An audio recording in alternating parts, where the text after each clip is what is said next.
नमस्कार, मैं हूं दिव्या। उत्तर प्रदेश की 25 बड़ी खबरों में आपका स्वागत है। आज है 26 जनवरी, दिन रविवार। खबरों की ओर बढ़ने से पहले आप सभी को गणतंत्र दिवस की हार्दिक शुभकामनाएं। अब एक नजर सुर्खियों पर। आज गणतंत्र दिवस पर जानिए उत्तर प्रदेश में क्या है तैयारी। प्रदेश में 19,000 करोड़ रुपए से अधिक के निवेश का है प्रस्ताव। यूपी में युवाओं को मिलेगा व्यवसाय के लिए 5 लाख रुपए का ब्याज मुक्त कर्ज। यूपी बोर्ड की युद्ध स्तर पर चल रही तैयारियां। मनोज तिवारी ने धोनी पर लगाए गंभीर आरोप। चलिए बढ़ते हैं अब तक की 25 बड़ी खबरों की ओर विस्तार से। सीआईएसएफ ने 10वीं पास के लिए निकाली भर्ती। सीआईएसएफ ने कांस्टेबल ड्राइवर के 1124 पदों पर भर्ती निकाली है। आवेदन प्रक्रिया 3 फरवरी से शुरू होंगी और आवेदन करने की अंतिम तारीख 4 मार्च है। इच्छुक उम्मीदवार सीआईएसएफ की वेबसाइट CISFECTT.CISF.gov.in पर जाकर ऑनलाइन आवेदन कर सकते हैं।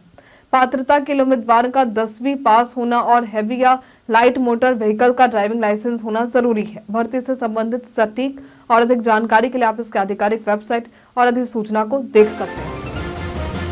आज गणतंत्र दिवस पर जानिए उत्तर प्रदेश में क्या है तैयारी।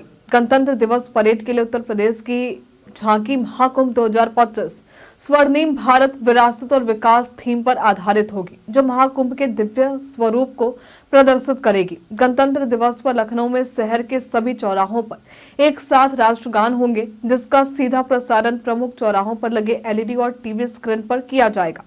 प्रशासन ने परेड और अन्य आयोजनों के लिए तैयारियां पूरी की। इस बार 8 राज्यों के कलाकार भी परेड में शामिल होंगे। लखनऊ में सुरक्षा बढ़ा दी गई है, खासकर चौधरी चरण सिंह एयरपोर्ट पर, जहां अतिरिक्त जांच और पेट्रोलिंग की जा रही है। दिल्ली लखनऊ फ्लाइटों के समय में भी बदलाव किया गया है।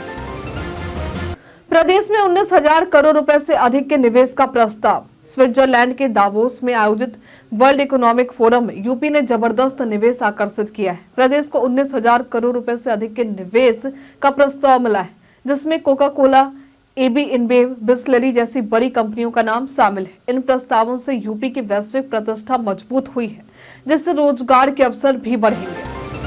उत्तर प्रदेश पहचान में आज बात होगी प्रेमचंद की। मुंशी प्रेमचंद का नाम धनपत राय श्रीवास्तव भी है। इनका जन्म 31 जुलाई वर्ष 1880 में उत्तर प्रदेश के बनारस में हुआ था। ये भारतीय लेखक थे, जिन्होंने साहित्य की दुनिया में अपनी एक अलग पहचान बनाई। इनकी रचनाओं में गोदान, कर्मभूमि, गबन, मानसरोवर और ईदगाह जैसे प्रसिद्ध लेखनी शामिल हैं। यूपी में युवाओं को मिलेगा व्यवसाय के लिए 5 लाख का ब्याज मुक्त कर्ज। उत्तर प्रदेश सरकार ने युवाओं को अपना व्यवसाय शुरू करने के लिए 5 लाख रुपए तक का ब्याज मुक्त कर्ज देने की योजना शुरू की है। मुख्यमंत्री योगी आदित्यनाथ ने कहा है कि अगले 4 वर्षों में यूपी की अर्थव्यवस्था $1 ट्रिलियन तक पहुंच जाएगी। 25,000 युवाओं को 254 करोड़ का ऋण वितरित किया गया है और जल्द ही 75,000 युवाओं को कर्ज मिलेगा। 5,000 महिला परिचालकों की होगी भर्ती। उत्तर प्रदेश सरकार महिलाओं को आत्मनिर्भर बनाने के लिए 5,000 महिला परिचालकों की भर्ती करने जा रही है। इन महिलाओं को सीधे संविदा पर संयुक्त नियुक्त किया जाएगा, जो यूपी ग्रामीण आजीविका मिशन और कौशल विकास मिशन की सदस्य होंगी। महिला परिचालकों को पुरुषों के समान वेतन मिलेगा। इसके लिए 6 फरवरी से विभिन्न जिलों में रोजगार मेला आयोजित किया जाएगा। यूपी बोर्ड की युद्ध स्तर पर चल रही तैयारी। यूपी बोर्ड की 2025 की परीक्षा की तैयारियां युद्ध स्तर पर चल रही हैं। 24 फरवरी से 12 मार्च तक हाई स्कूल और इंटरमीडिएट की परीक्षा होगी। प्रयोगात्मक परीक्षा 1 से 8 फरवरी तक होगी, जो सीसीटीवी निगरानी में आयोजित होगी। इसे नकल विहीन और पारदर्शी तरीके से संपन्न कराने के लिए 6 सेक्टरों में मजिस्ट्रेट तैनात किए गए। यूपी स्थापना दिवस पर सांस्कृतिक समारोह का उद्घाटन। उत्तर प्रदेश के स्थापना दिवस पर महाकुंभ मेला क्षेत्र में उप मुख्यमंत्री केशव प्रसाद मौर्य और औद्योगिक विकास मंत्री नंद गोपाल गुप्ता नंदी ने प्रदर्शनी और सांस्कृतिक समारोह का उद्घाटन किया। नंद गोपाल गुप्ता ने उत्तर प्रदेश की सांस्कृतिक और ऐतिहासिक समृद्धि की सराहना करते हुए बताया कि प्रदेश अब आधुनिकता और विकास के मार्ग पर तेजी से अग्रसर है और महाकुंभ आयोजन एक ऐतिहासिक अवसर है।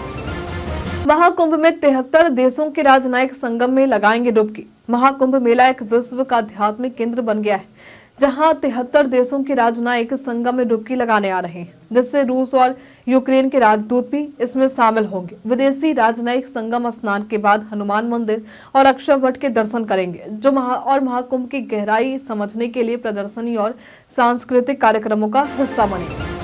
बांके बिहारी मंदिर को मिल सकेगी विदेशी अंशदान। वृंदावन के बांके बिहारी मंदिर को केंद्रीय गृह मंत्रालय ने विदेशी अंशदान यानी विनिमय अधिनियम FCRA के तहत लाइसेंस प्रदान किया है ताकि वो विदेशों से धन प्राप्त कर सके। पहले मंदिर का प्रबंधन पुजारियों के परिवार के पास था, लेकिन अब इसे न्यायालय द्वारा गठित प्रबंधन समिति द्वारा नियंत्रित किया जा रहा है। FORA पंजीकरण के बाद मंदिर विदेशी दान स्वीकार करेगा। निजी मेडिकल कॉलेजों पर कसा जाएगा शिकंजा। प्रदेश के निजी मेडिकल कॉलेजों पर शिकंजा कसा जा रहा है, जहां 7 प्रमुख बिंदुओं पर औचक जांच की जा रही है। सरकारी मेडिकल कॉलेजों के 3 संकाय सदस्यों की कमेटी द्वारा ये जांच की जा रही है, जिससे आधारभूत सुविधाएं, संकाय सदस्य, फीस और अन्य विवरण शामिल है। हालांकि निजी कॉलेज संचालक इसे उत्पीड़न मानते हैं और सरकारी कॉलेजों की व्यवस्था सुधारने की मांग कर रहे हैं। गणतंत्र दिवस परेड में 10 कैडेटों का हुआ चयन। गणतंत्र दिवस परेड में 10 कैडेटों का चयन हुआ है, जिनमें सेंट जॉन्स कॉलेज के 5, आगरा कॉलेज और दयाल बाग संस्थान के 2-2 कैडेट शामिल हैं। ये कैडेट कर्तव्य पथ पर कदम ताल करेंगे, जिसमें सेंट जॉन्स कॉलेज की नेहा सिंह, अनीस प्रताप, बादल पूजा कुमारी और सृष्टि सिंह, आगरा कॉलेज के तौफीक शेख और रंजीत और दयाल बाग के कृति नौटियाल और गुलबहार शामिल हैं।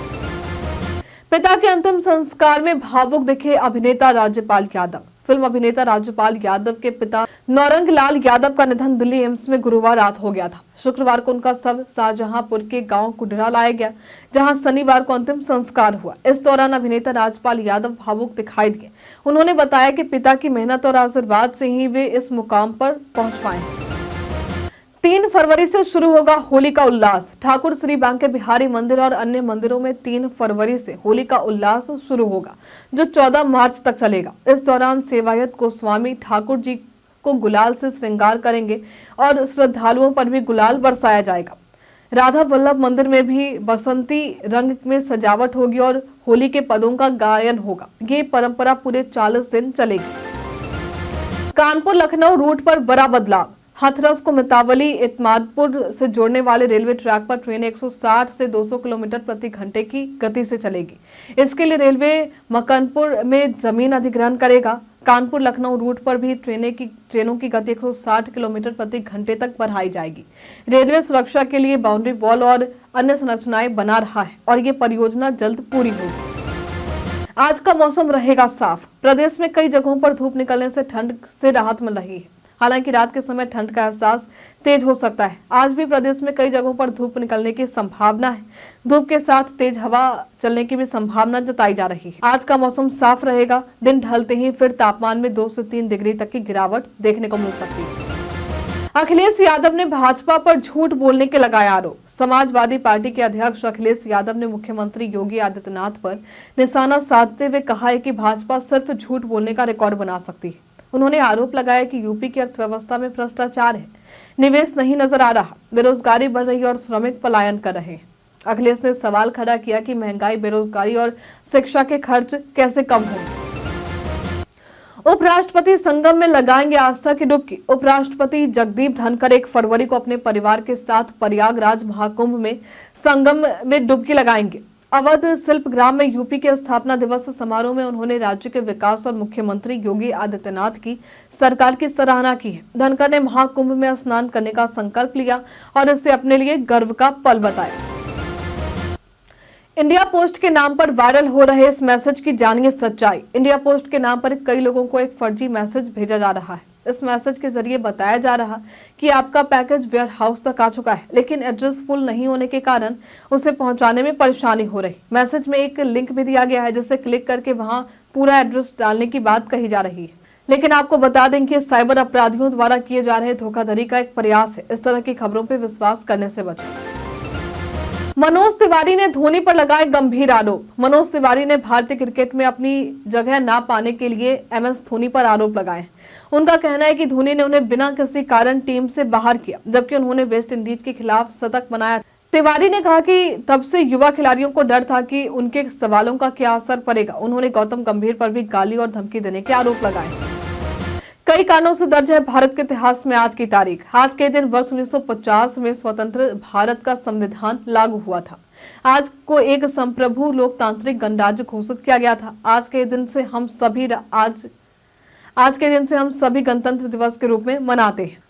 आज का दिन हम सभी गणतंत्र दिवस के रूप में मनाते हैं। आज के दिन वर्ष 1930 में ब्रिटिश शासन के अंतर्गत भारत में पहली बार स्वराज दिवस मनाया गया था। आज के दिन वर्ष 1931 में सविनय अवज्ञा आंदोलन के दौरान ब्रिटिश सरकार से बातचीत के लिए महात्मा गांधी को रिहा किया गया था। आज के दिन वर्ष 1950 में सी गोपालाचारी ने भारत के अंतिम गवर्नर जनरल का पद छोड़ा और डॉक्टर राजेंद्र प्रसाद ने देश के प्रथम राष्ट्रपति का पद संभाला। आज के दिन वर्ष 1950 में अशोक स्तंभ को राष्ट्रीय प्रतीक चिन्ह के रूप में अपनाया गया।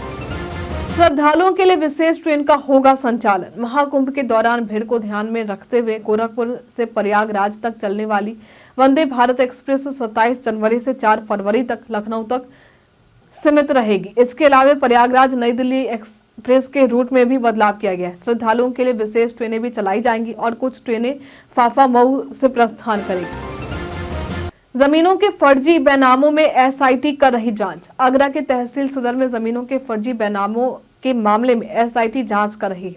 सवाल यह है कि जिन बैनामों के पन्ने फाड़े गए उनके स्थान पर बनाए गए फर्जी कागजात से असली वारिसों को न्याय कैसे मिलेगा। गिरोह के सरपरस्त नेताओं एक पुलिस की जांच नहीं पहुंची, इसलिए प्रशासन को अन्य तहसीलों के रिकॉर्ड की भी जांच करनी चाहिए।